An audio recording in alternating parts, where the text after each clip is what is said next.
We need to go away for 2,000 years, and we need to come back then and evaluate your ethics and see if they're still intact. Because the problem is there is no basis in an atheistic secular society for ethics to survive. Because ethics are based on a certain intrinsic notion of the dignity and value of each human being. Yes. But more fundamentally, on the value and dignity of a human being, which is related to the absolute creator. And that relationship. In other words, the value is dictated by virtue of creation. Now, when you take that out...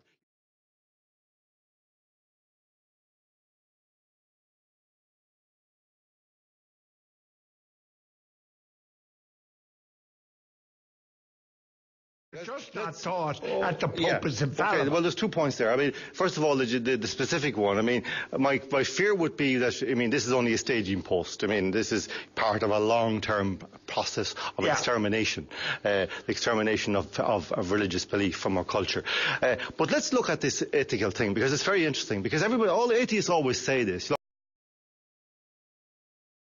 Say, I'm an ethical guy. I don't need religion to make me ethical. Okay, I say, but you have lived in a Christian civilization for 2,000 years. So without that, how do you know how you would be? So I'll tell you what, to prove your hypothesis, what we need to do is the following. We need to now adjourn, okay? We need to go away for 2,000 years, and we need to come back then and evaluate your ethics and see if they're still intact. Because the problem is there is no basis in an atheistic secular society for ethics to survive. Because ethics are based on a certain intrinsic notion of the dignity and value of each human being. Yes. But more fundamentally, on the value and dignity of a human being, which is related to the absolute creator. And that relationship. In other words, the value is dictated by virtue of creation. Now, when you take that out, you are reduced to abstracted rules, which do not have the same capacity to carry through time. Okay, hold a minute. You're a believer. It's perfectly clear to me, the way you talk, that you're a believer.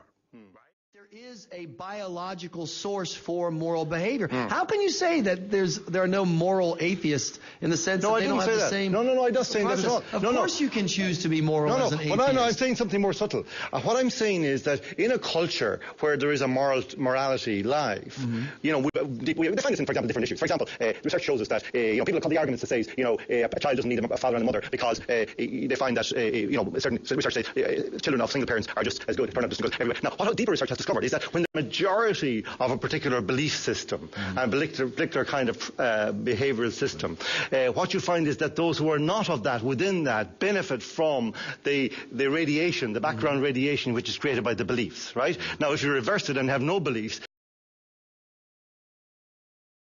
then everybody is destroyed.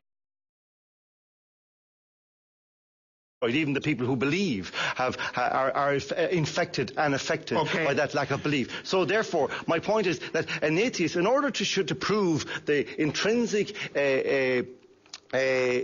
morality of atheism, we need to look at atheistic societies. I'm sorry, the record is pretty dismal.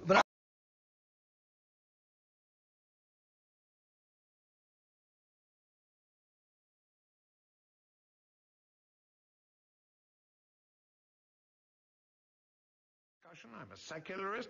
I think it's wrong to make the suggestion that atheists don't have any moral compass. John Waters. Well, I say moral compass, you see, I don't say that. That is not what I said.